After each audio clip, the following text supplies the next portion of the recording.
Praise the lord. యేసునామమే జయము. మన రక్షకుడు మన విమోచకుడైన యేసుక్రీస్తు అతి పరిశుద్ధమైన నామంలో అందరికీ వందనాలు. చిన్న ప్రార్థన ద్వారా ఉదయకాల వాక్య భాగం ధ్యానించుకుందాము. పరిశుద్ధుడ మహాగణుడు అని దేవ యేసయ్య సర్వాధికారినైనా మీకే వేలాది వందనములు కృతజ్ఞత స్తుతి స్తోత్రం చెల్లించుకుంటున్నాను తండ్రి. ఆయన ఉదయకాలం ప్రభు వాక్య భాగం ధ్యానిస్తుండగా వాక్య భాగం అర్థములు సహాయం చేసి మీ కృపలో బలపరిచి మీకు మాదిరిగా మమ్మల్ని నడిపించమని చిన్న ప్రార్థన యేసు నామంలో అడిగి వేడుకుంటున్నాను తండ్రి. Amen amen. జెఫన్యా 2వ అధ్యాయం 2వ వచనము.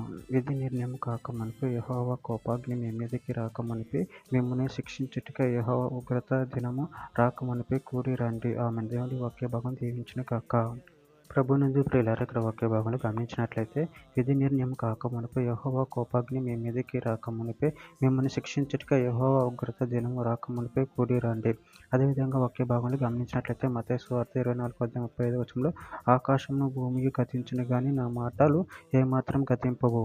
కీర్తనల గ్రంథం 2వ అధ్యాయం 12వ వచనం. ఆయన కోపం త్వరగా రగులుకొనును, కుమారుని ముద్ద పెట్టుకొనుడి, లేని యెడల ఆయన కోపించును, అప్పుడు మీరు త్రోవ తప్పి నశించెదరు, ఆయనను ఆశ్రయించు వారందరూ ధన్యులు. ఇర్మీయా గ్రంథం 23వ అధ్యాయం 20వ వచనం. తన కార్యము సఫలపరచు వరకును తన హృదయ ఆలోచనలు నెరవేర్చు వరకును యెహోవా కోపం చల్లారదు. అంత్య దినములలో ఈ సంగతిని మీరు బహుగా గ్రహించుదురు. నహూము గ్రంథం 1వ అధ్యాయం 6వ వచనము. ఆయన ఉగ్రతను సహింపగలవాడెవడు?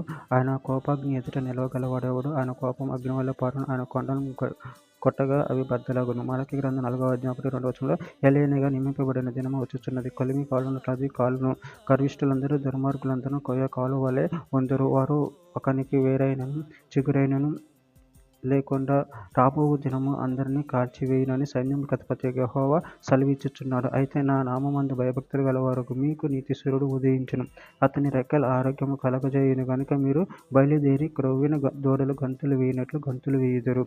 కీర్తన గ్రంథం 95వ అధ్యాయం 7వ వచనం. రండి, నమస్కారం చేసి సాగిలపడదు, మనం సృజించిన యెహోవా సన్నిధిని మోకరించుదము. నేడు మీరు ఆయన మాట అంగీకరించిన యెడల ఎంత మేలు.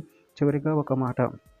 మలాకి గ్రంథం 3వ అధ్యాయం 17వ వచనము. నేను నియమింపబోవు దినము రాగా వారు నా వారై నా స్వకీయ సంపాద్యమగుదురు. తండ్రి నన్ను సేవించి కుమారుని కనికరించినట్లు నేను వారిని కనికరింతునని సైన్యములకు అధిపతి యెహోవా సెలవిచ్చుచున్నాడు. ఆమె. దేవుడి వాక్య భాగం దీవించిన కాక చిన్న ప్రార్థన చేసుకుందాము.